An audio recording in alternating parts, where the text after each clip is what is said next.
മജ്ജ്‌മ നികായ 40 ചൂള അസ്സപുര സുത്ത.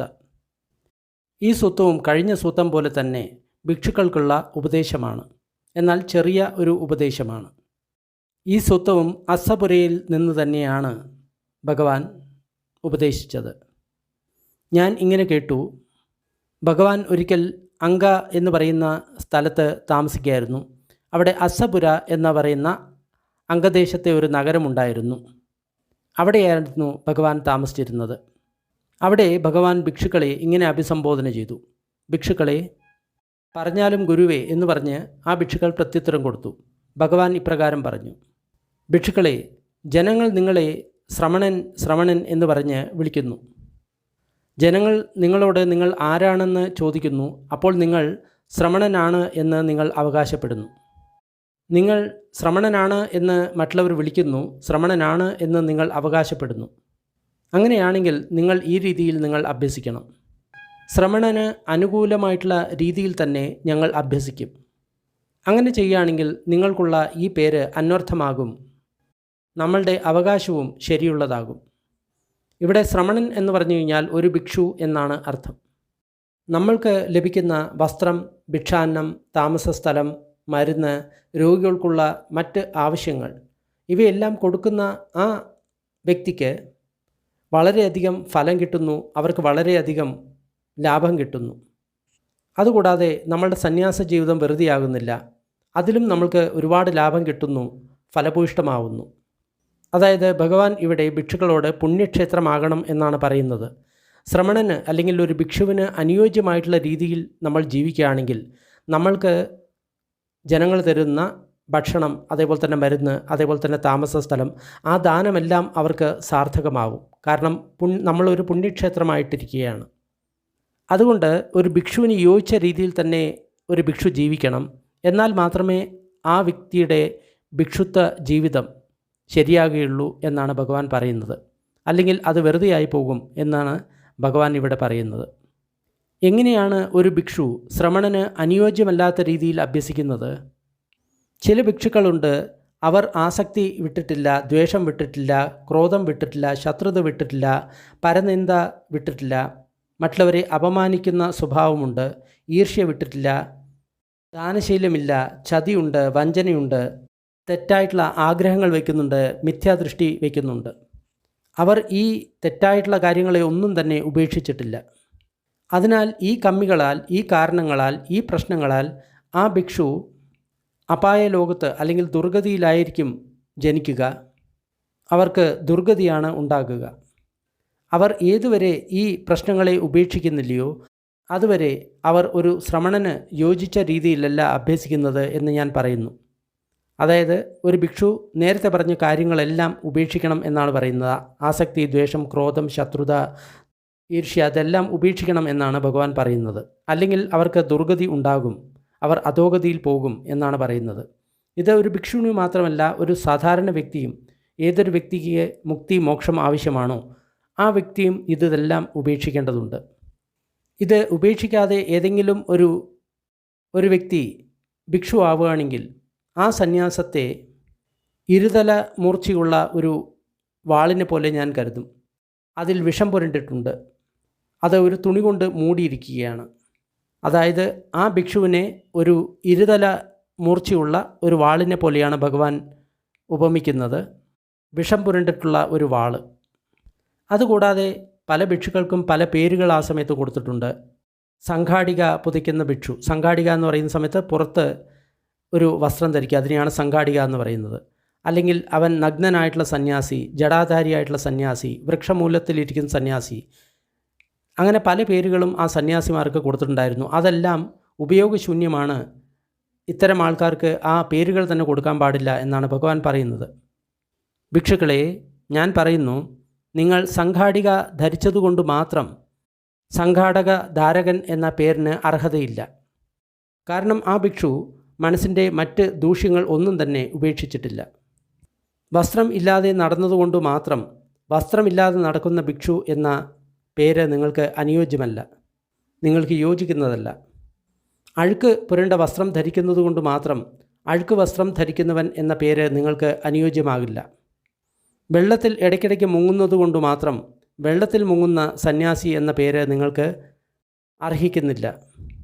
മരത്തിൻ്റെ അടിയിൽ വസിക്കുന്നത് കൊണ്ട് മാത്രം മരത്തിൻ്റെ അടിയിൽ വസിക്കുന്നവൻ എന്ന പേരിന് നിങ്ങൾക്ക് അർഹതയില്ല. നിങ്ങൾ തുറന്ന ഭാഗത്ത് ഇരിക്കുകയാണെങ്കിൽ നിങ്ങൾ തുറന്ന സ്ഥലത്ത് ഇരിക്കുന്ന സന്യാസി എന്ന പേരിന് നിങ്ങൾക്ക് അർഹതയില്ല. നിങ്ങൾ നിൽക്കുകയാണ് എങ്കിൽ നിൽക്കുന്ന സന്യാസി എന്ന പേരിന് നിങ്ങൾക്ക് അർഹതയില്ല. നിങ്ങൾ എപ്പോഴെങ്കിലും ഭക്ഷണം കഴിക്കുന്ന ഒരു വ്യക്തിയാണ് എങ്കിൽ എപ്പോഴെങ്കിലും ഭക്ഷണം കഴിക്കുന്ന ഒരു വ്യക്തി എന്ന പേരിന് നിങ്ങൾ അർഹൻ അല്ല. നിങ്ങൾ മന്ത്രം ചൊല്ലുന്ന ഒരു വ്യക്തിയാണെങ്കിൽ മന്ത്രം ചൊല്ലുന്ന സന്യാസി എന്ന പേരിന് നിങ്ങൾ അർഹനല്ല. നിങ്ങൾ ജടാധാരിയാണെങ്കിൽ ജടാധാരിയായിട്ടുള്ള ഒരു സന്യാസി എന്ന പേരിന് നിങ്ങൾ അർഹനല്ല. അതായത് ഇതെല്ലാം പലതരത്തിലുള്ള സന്യാസിമാർ ആ സമയത്ത് ചെയ്തു വരുന്ന കാര്യമായിരുന്നു. ചില സന്യാസിമാർ വെള്ളത്തിൽ മുങ്ങിക്കൊണ്ടിരിക്കും, ചില സന്യാസിമാർ മന്ത്രം ചൊല്ലിക്കൊണ്ടിരിക്കും, ചില സന്യാസിമാർ ജടാധാരിയായിരിക്കും, ചില സന്യാസിമാർ മരത്തിൻ്റെ ചുവട്ടിൽ മാത്രം ഇരിക്കുന്നവരായിരിക്കും, ചില സന്യാസിമാർ പുറത്ത് തുറന്ന സ്ഥലത്ത് ഇരിക്കുന്നവരായിരിക്കും. ഇങ്ങനെ പലതരത്തിലുള്ള സന്യാസ ചര്യകൾ ആ സമയത്ത് ഉണ്ടായിരുന്നു. പക്ഷേ മനസ്സിന് ഈ ദോഷങ്ങൾ എല്ലാം ഉണ്ടെങ്കിൽ നിങ്ങൾ ഒരിക്കലും ഈ പേരിന് അർഹനല്ല എന്നാണ് ഭഗവാൻ പറയുന്നത്.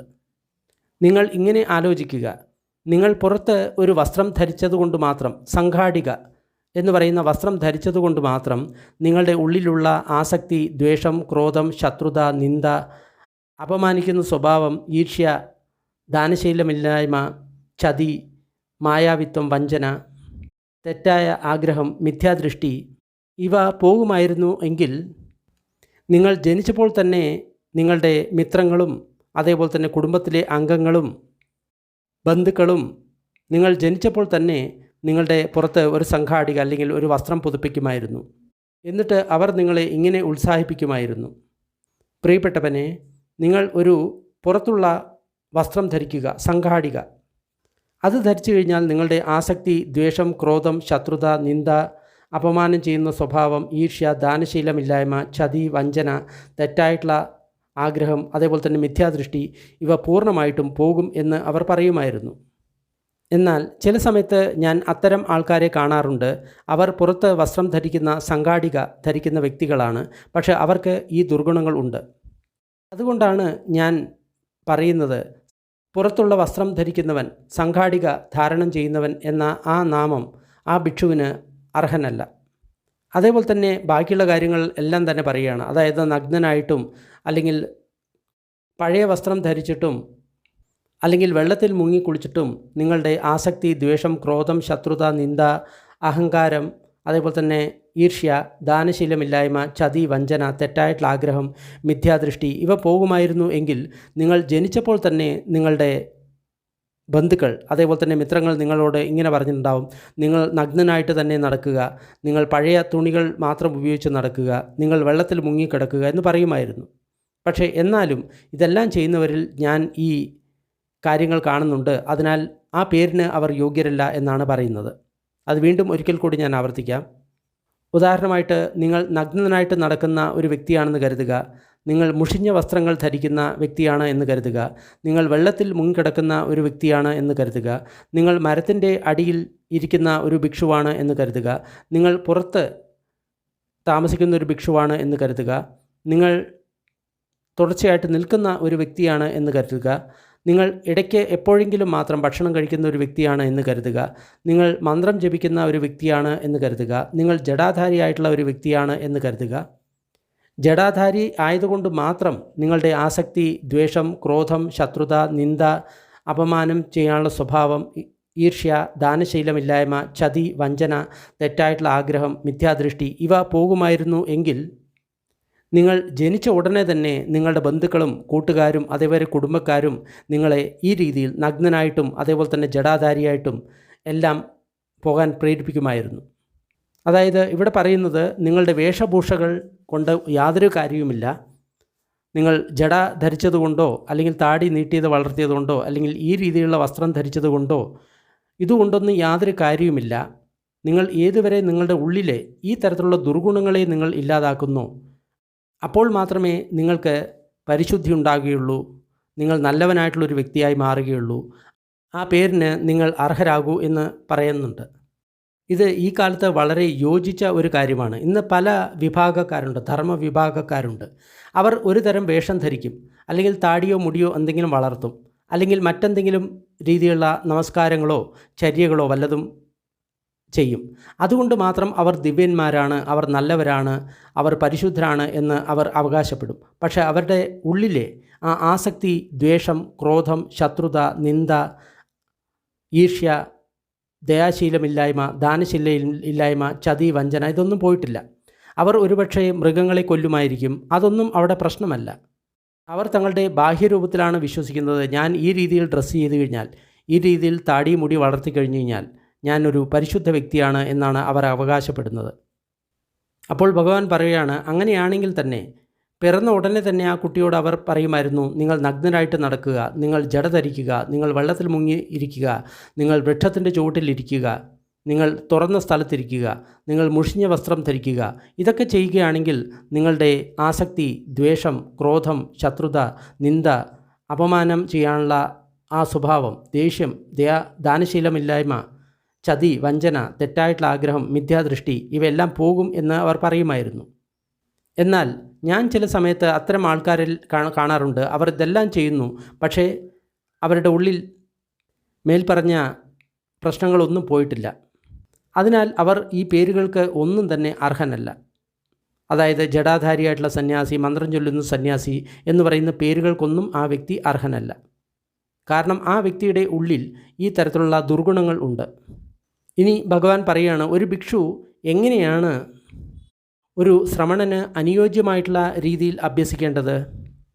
ഭിക്ഷുക്കളെ, ഇവിടെ ചില ഭിക്ഷുക്കളുണ്ട്, അവർ അവരുടെ ആസക്തി ഉപേക്ഷിച്ചിട്ടുണ്ട്. ദ്വേഷ്യം, ക്രോധം, ശത്രുത, നിന്ദ, അപമാനം ചെയ്യുന്ന സ്വഭാവം, ഈർഷ്യ, ദാനശീലമില്ലായ്മ, ചതി, വഞ്ചന, തെറ്റായിട്ടുള്ള ആഗ്രഹം, മിഥ്യാദൃഷ്ടി ഇവയെല്ലാം അവരിൽ ഇല്ല. അവർ ഇതെല്ലാം ഉപേക്ഷിച്ചിരിക്കുകയാണ്. ഇതെല്ലാം ഒരു ഭിക്ഷുവിനുള്ള കളങ്കമാണ്, കറയാണ്. ഇത് ആ ഭിക്ഷുവിനെ അധോലോകത്തിലേക്ക് നയിക്കും. അവൻ ദുർഗതി പ്രാപിക്കും. എന്നാൽ അവർ ഈ ദുർഗുണങ്ങളെല്ലാം ഉപേക്ഷിക്കുകയാണെങ്കിൽ അവർ ഒരു ശ്രമണന പറഞ്ഞ രീതിയിൽ തന്നെയാണ് അവർ അഭ്യസിക്കുന്നത്. അവർ തങ്ങളുടെ ഈ ദുർഗുണങ്ങളെല്ലാം പോയി എന്ന് അവർ അറിയുന്നു. അതായത് ശരിയായിട്ടുള്ള രീതിയിൽ നമ്മൾ അഭ്യസിക്കുകയാണെങ്കിൽ ഈ ദുർഗുണങ്ങൾ എല്ലാം പോകും. അതിന് നമ്മൾ 6R എന്ന് പറയുന്ന ബന്ദേ വിമലാരംസിയുടെ ഒരു ഷോർട്ട് ഫോം ഉണ്ട്. അത് നമ്മൾ അഭ്യസിക്കുകയാണെങ്കിൽ ഈ കാര്യങ്ങളെല്ലാം വളരെ പെട്ടെന്ന് നമ്മളിൽ നിന്ന് ഇല്ലാതാവും. അഥവാ ഒരു ഭിക്ഷു ഇങ്ങനെ കാണുകയാണ്, അവരുടെ ഉള്ളിൽ ഈ ആസക്തി, ദ്വേഷം, ക്രോധം, ശത്രുത, നിന്ദ, അപമാനം ചെയ്യാനുള്ള സ്വഭാവം, ഈർഷ്യ, ദാനശീലം ഇല്ലായ്മ, ചതി, വഞ്ചന, തെറ്റായിട്ടുള്ള ആഗ്രഹം, മിഥ്യാദൃഷ്ടി ഇവയൊന്നും ഇല്ല എന്ന് ഒരു ഭിക്ഷു കാണുകയാണ്. ഇനി പറയുന്ന കാര്യങ്ങൾ പ്രത്യേകം ശ്രദ്ധിക്കണം. തത്സ സബ്ബേഹി ഇമേഹി പാപകേഹി അകുശലേഹി ധമ്മേഹി വിശുദ്ധമത്താനം സമനുപസ്സത. ആ വ്യക്തി എപ്പോൾ ഈ തരത്തിലുള്ള പാപങ്ങളായിട്ടുള്ള അകുശലങ്ങളായിട്ടുള്ള ധർമ്മങ്ങൾ തന്നിൽ നഷ്ടമായി എന്ന് അറിയുന്നുവോ, പ്രമോജ്യം ജായതി, ആ വ്യക്തിക്ക് പ്രമോദമുണ്ടാകുന്നു. പ്രമുദിതസ്സ പീതി ജായതി, പ്രമോദമുണ്ടായിക്കഴിഞ്ഞാൽ മനസ്സിന് പ്രീതി ഉണ്ടാകുന്നു. പ്രീതി എന്ന് പറയുന്നത് മനസ്സിൻ്റെ ആനന്ദമാണ്. പീതി മനസ്സ കായോ പ്രസംഭതി, മനസ്സിൽ പ്രീതി ഉണ്ടാകുന്ന സമയത്ത് ശരീരം പ്രശാന്തമാകുന്നു. പ്രസദ്ധകായോ സുഖം വേദേതി, ശരീരം പ്രശാന്തമാകുന്ന സമയത്ത് ആ വ്യക്തിക്ക് സുഖം അനുഭവപ്പെടുന്നു. സുഖം ശരീരത്തിൻ്റേതാണ്. സുഖിനോ ചിത്തം സമാധീയതി, ആരുടെ ശരീരത്ത് സുഖം അനുഭവിക്കുന്നുവോ ആ വ്യക്തിയുടെ ചിത്തം സമാധിസ്ഥമാകുന്നു. വളരെ വളരെ ഇമ്പോർട്ടൻ്റ് ആയിട്ടുള്ള ഒരു സ്റ്റേറ്റ്മെൻറ്റാണ് ഇത്. നമ്മൾ ബോധ്യാംഗത്തിൽ പീതി, പ്രസദ്ധി എന്ന് പറയുന്ന 2 കാര്യങ്ങൾ കാണുന്നു. അതുതന്നെയാണ് ഇവിടെയും പറയുന്നത്. ഇത് വളരെ അത്യാവശ്യമാണ്. ഏതെങ്കിലും ധ്യാനത്തിൽ നമ്മുടെ ശരീരത്തിന് സുഖം ലഭിക്കുന്നില്ല, എപ്പോഴും ദുഃഖകരമായിട്ടുള്ള സംവേദനയാണ് ലഭിക്കുന്നത്, മനസ്സിലും ഒരിക്കലും സുഖം ലഭിക്കുന്നില്ല എങ്കിൽ, പ്രമോദം ഉണ്ടാകുന്നില്ല എങ്കിൽ ആ ധ്യാനത്തിന് എന്തോ കുഴപ്പമുണ്ട് എന്നാണ് നമ്മൾ മനസ്സിലാക്കേണ്ടത്. കാരണം നമ്മൾ ശരിയായിട്ടുള്ള രീതിയിൽ ധ്യാന അഭ്യസിക്കുകയാണെങ്കിൽ, അതായത് 4 ധ്യാനങ്ങൾ അല്ലെങ്കിൽ 8 ധ്യാനങ്ങൾ അഭ്യസിക്കുകയാണ്, അല്ലെങ്കിൽ മൈത്രി നമ്മൾ അഭ്യസിക്കുകയാണെങ്കിൽ ഈ 2 കാര്യങ്ങൾ നമ്മുടെ ശരീരത്തിലുണ്ടാകും. ഒന്ന്, നമ്മുടെ ശരീരത്തിൽ സുഖമുണ്ടാകും, മനസ്സിന് പ്രീതി ഉണ്ടാകും. ഇത് രണ്ടും ഉണ്ടാകുന്ന സമയത്ത് നമ്മുടെ ചിത്തം പെട്ടെന്ന് സമാധിസ്ഥമാകുന്നു. അതിനാൽ ബന്ദേ വിമലാരംസി പഠിപ്പിക്കുന്ന ധ്യാനമാർഗങ്ങൾ തീർച്ചയായിട്ടും സൂത്രത്തോട് അനുയോജ്യമാണ്. ബന്ദേ വിമലാരംസി പഠിപ്പിക്കുന്ന മൈത്രി ധ്യാനം സൂത്രങ്ങളോട് തീർത്തും യോജിക്കുന്നതാണ്. ബന്ദേ വിമലാരംസി പഠിപ്പിക്കുന്ന 6R സൂത്രങ്ങളോട് തീർത്തും യോജിക്കുന്നതാണ്. അതിനാൽ നിങ്ങൾക്ക് അത് പഠിക്കണമെന്ന് ആഗ്രഹമുണ്ടെങ്കിൽ നിങ്ങൾ ധമ്മസുഖ ഏഷ്യ എന്ന വെബ്സൈറ്റിൽ നിങ്ങൾ പോയി നോക്കുക, നിങ്ങൾക്ക് അതിനെപ്പറ്റി ലഭിക്കുന്നതാണ്. ഇനി അടുത്തതായിട്ട് പറയാൻ പോകുന്നത് ബ്രഹ്മവിഹാരത്തെ പറ്റിയാണ്. ഇതുവരെ ഭഗവാൻ മുക്തിക്ക് ധ്യാനങ്ങളെയാണ് ഉപദേശിച്ചത്. ഇനി പറയാൻ പോകുന്നത് ബ്രഹ്മവിഹാരത്തെയാണ്. അതായത് മൈത്രി, കരുണ, മുദിത, ഉപേക്ഷ, ഇത് 4 ബ്രഹ്മവിഹാരം എന്ന് പറയുന്നത്. മൈത്രി എന്ന് പറയുന്നത് എല്ലാ ജീവികളോടുള്ള മിത്രത, അവർ സുഖമായിട്ടിരിക്കട്ടെ, ശാന്തിയോടുകൂടി ഇരിക്കട്ടെ എന്ന് പറയുന്ന ചിന്ത. കരുണ എന്ന് പറയുന്നത് അവരോടുള്ള കരുണ. മുദിത എന്ന് പറയുന്നത് അവരുടെ സുഖത്തിൽ നമ്മളും സന്തോഷിക്കുന്നു. ഉപേക്ഷ എന്ന് പറഞ്ഞു കഴിഞ്ഞാൽ എല്ലാ അവസ്ഥയിലും സമത, അതാണ് ഉദ്ദേശിക്കുന്നത്. അപ്പോൾ ആ വ്യക്തിയുടെ മനസ്സ് സമാധിസ്ഥമായി. ഇനിയാണ് ആ വ്യക്തി ബ്രഹ്മവിഹാരം അഭ്യസിക്കേണ്ടത്. അതെങ്ങനെയാണ് അഭ്യസിക്കേണ്ടത് എന്ന് താഴെ പറയുന്നു. അവർ മനസ്സിൽ മൈത്രി വെച്ചുകൊണ്ട് ഒരു ദിശയിൽ മൈത്രി പ്രസരിപ്പിച്ചുകൊണ്ട് വിഹരിക്കുന്നു. രണ്ടാമത്തെ ദിശയിൽ, മൂന്നാമത്തെ ദിശയിൽ, നാലാമത്തെ ദിശയിൽ, മുകളിൽ, താഴെ ഒരുമിച്ച് എല്ലാ ദിശകളിലേക്കും മൈത്രി പ്രസരിപ്പിച്ചുകൊണ്ട് മൈത്രി ചിത്തത്താൽ വിഹരിക്കുന്നു. ആ മൈത്രി ചിത്തം എന്ന് പറയുന്നത് മഹഗതമാണ്, വളരെ വലുതാണ്. അതിൽ ഒട്ടും തന്നെ വൈരം ഉണ്ടാകുന്നില്ല, ഒട്ടും തന്നെ ദ്വേഷം ഇല്ല. അങ്ങനെയുള്ള ചിത്തത്താൽ ആ ഭിക്ഷു മൈത്രി അഭ്യസിക്കുന്നു. ഇതേപോലെ തന്നെ കരുണ, മുദിത, ഉപേക്ഷ ഇവ എല്ലാം തന്നെ അഭ്യസിക്കുന്നു. ഉപേക്ഷയുള്ള മനസ്സിനാൽ അവർ ഒരു ദിശയിലേക്ക് ഉപേക്ഷ പ്രസരിപ്പിക്കുന്നു. രണ്ടാമത്തെ, മൂന്നാമത്തെ, നാലാമത്തെ ദിശയിലേക്കും മുകളിലേക്കും താഴേക്കും, അതേ പിന്നെ എല്ലാ ദിശകളിലേക്കും ഒരുമിച്ചും ആ അപ്രമാണമായിട്ടുള്ള, ആ നിറഞ്ഞ ദ്വേഷമോ വിദ്വേഷമോ ഇല്ലാത്ത മനസ്സുകൊണ്ട് അവർ ഉപേക്ഷ പ്രസരിപ്പിക്കുന്നു. ഇവിടെ 6 ദിശ എന്ന് പറയുന്നത് വടക്ക്, കിഴക്ക്, തെക്ക്, പടിഞ്ഞാറ്, ഈ 4 ദിശകളിലായി. പിന്നെ മുകളിലേക്കും താഴോട്ടേക്കും 6 ദിശകളായി. പിന്നെ എല്ലായിടത്തേക്കും ഒരുമിച്ചിട്ട്, അതാണ് ഇവിടെ ഉദ്ദേശിക്കുന്നത്. ഈ കാര്യങ്ങൾ മലയാളത്തിൽ നിങ്ങൾക്ക് പഠിക്കണം എങ്കിൽ ട്വിം മലയാളം എന്ന യൂട്യൂബ് ചാനലുണ്ട്. TWIM മലയാളം എന്ന യൂട്യൂബ് ചാനൽ. അതിൽ നിങ്ങൾക്ക് ട്വിം മെഡിറ്റേഷനെ കുറിച്ചിട്ട് ഉള്ള കാര്യങ്ങൾ മലയാളത്തിൽ വായിച്ചു നോക്കാവുന്നതാണ്. ഇനി ഇതിൻ്റെ ഉദാഹരണം ഭഗവാൻ ഇങ്ങനെ പറയുന്നു. ഒരു താമരക്കുളം ഉണ്ട് എന്ന് കരുതുക. അതിലുള്ള വെള്ളം പരിശുദ്ധമാണ്, തണുത്തതാണ്, മധുരമുള്ളതാണ്, വൃത്തിയുള്ളതാണ്. അതിൻ്റെ അരുകുകൾ സമതലമാണ്, അതുകൂടാതെ വളരെ ഭംഗിയുള്ളതാണ്. അപ്പോൾ ഒരു വ്യക്തി വരികയാണ്. ഒരു പക്ഷേ വടക്കുനിന്നായിരിക്കാം, കിഴക്കുനിന്നായിരിക്കാം, തെക്കുനിന്നായിരിക്കാം, അല്ലെങ്കിൽ പടിഞ്ഞാറുനിന്നായിരിക്കാം. അവൻ ചൂടുകൊണ്ട് വലഞ്ഞ് ക്ഷീണിച്ച് ദാഹിച്ച് പരവശനായിട്ടാണ് വരുന്നത്. അവൻ ഏത് ദിശയിൽ നിന്ന് വരികയാണെങ്കിലും ആ വ്യക്തി ഈ താമരക്കുളത്തെ കാണും. എന്നിട്ട് അതിൽ വെള്ളം കുടിച്ച് അവൻ്റെ ദാഹത്തെ തീർക്കും. ആ വെള്ളത്തിൽ കുളിച്ച് അവൻ്റെ ക്ഷീണത്തെ തീർക്കും. അതുപോലെ തന്നെ ഏതെങ്കിലും ഒരു വ്യക്തി അവൻ ഗൃഹസ്ഥ ജീവിതം ഉപേക്ഷിച്ച് സന്യാസിയായി എന്ന് കരുതുക. ഒരുപക്ഷെ അവൻ ക്ഷത്രിയകുലത്തിൽ നിന്നായിരിക്കാം, ബ്രാഹ്മണകുലത്തിൽ നിന്നായിരിക്കാം, വൈശ്യകുലത്തിൽ നിന്നായിരിക്കാം, അല്ലെങ്കിൽ ശൂദ്രകുലത്തിൽ നിന്നായിരിക്കാം. അപ്പോൾ അവൻ തഥാഗതൻ പറഞ്ഞിട്ടുള്ള ധമ്മവിനയത്തിൽ എത്തിച്ചേരുന്നു. എന്നിട്ട് ഈ പറഞ്ഞ രീതിയിൽ മേത്ത, കരുണ, മുദിത, ഉപേക്ഷ ഈ രീതിയിൽ ആ വ്യക്തി അഭ്യസിക്കുന്ന സമയത്ത് അവൻ്റെ ഉള്ളിൽ ശാന്തി ഉണ്ടാകുന്നു. അങ്ങനെ ഉള്ളിൽ ശാന്തി ഉണ്ടാകുന്ന സമയത്ത് ആ ശ്രമണൻ ശരിയായിട്ടുള്ള രീതിയിൽ തന്നെയാണ് അഭ്യസിക്കുന്നത് എന്ന് ഞാൻ പറയുന്നു. അതായത് മൈത്രി നമ്മൾ അഭ്യസിക്കുന്ന സമയത്ത്, അല്ലെങ്കിൽ ബ്രഹ്മവിഹാരം അഭ്യസിക്കുന്ന സമയത്ത് നമ്മുടെ ഉള്ളിൽ ശാന്തി ഉണ്ടാകുമെന്നാണ് ഭഗവാൻ പറയുന്നത്. അപ്പോൾ നമ്മൾ ശരിയായിട്ടുള്ള രീതിയിലാണ് അഭ്യസിക്കുന്നത്. ഉദാഹരണത്തിന് ഏതെങ്കിലും ഒരു വ്യക്തി, അവൻ ക്ഷത്രിയനായിക്കോട്ടെ, ബ്രാഹ്മണനായിക്കോട്ടെ, വൈശ്യനായിക്കോട്ടെ, ശൂദ്രനായിക്കോട്ടെ, അവൻ ഗൃഹസ്ഥ ജീവിതം ഉപേക്ഷിച്ച് സന്യാസിയായി എന്ന് കരുതുക. ആ വ്യക്തി സ്വന്തം ആസവങ്ങളെ ക്ഷയിച്ച് ചേതോ വിമുക്തി, പഞ്ഞാവിമുക്തി ഇത് നേടി എന്ന് കരുതുക. സ്വന്തം ഉള്ളിൽ ചേതോ വിമുക്തി, പഞ്ഞാവിമുക്തി ദർശിച്ച് വിഹരിക്കുകയാണ് എന്ന് വിചാരിക്കുക. അപ്പോൾ അവൻ അവൻ്റെ ആസവങ്ങൾ ക്ഷയിപ്പിച്ച് ഒരു ശ്രമണനായിട്ട് തീരുന്നു. അത് ക്ഷത്രിയനായാലും ശരി, ബ്രാഹ്മണനായാലും ശരി, വൈശ്യനായാലും ശരി, ശൂദ്രനായാലും ശരി. ഇതാണ് ഭഗവാൻ പറഞ്ഞത്. ഭിക്ഷുക്കൾ ഭഗവാന്റെ വാക്കുകളെ അഭിനന്ദിച്ചു, അതിൽ തൃപ്തരായി. ചൂള അസപുരു സൂത്തം നിഠിതം. ഇതും വളരെ നല്ല ഒരു സൂത്രമാണ്. ഇന്നത്തെ ആളുകൾക്ക് വളരെ അത്യാവശ്യമായിട്ടുള്ളൊരു സൂത്രമാണ്. അതായത് വേഷം മാറിയതുകൊണ്ടോ താടിയും മുടിയും നീട്ടി വളർത്തിയതുകൊണ്ടോ പേര് മാറ്റിയതുകൊണ്ടോ ഒരിക്കലും ഒരു വ്യക്തി സന്യാസിയാകുന്നില്ല. അവൻ്റെ ഉള്ളിലെ ദുർഗുണങ്ങൾ പോകുന്ന സമയത്താണ് അവൻ സന്യാസിയാകുന്നത്.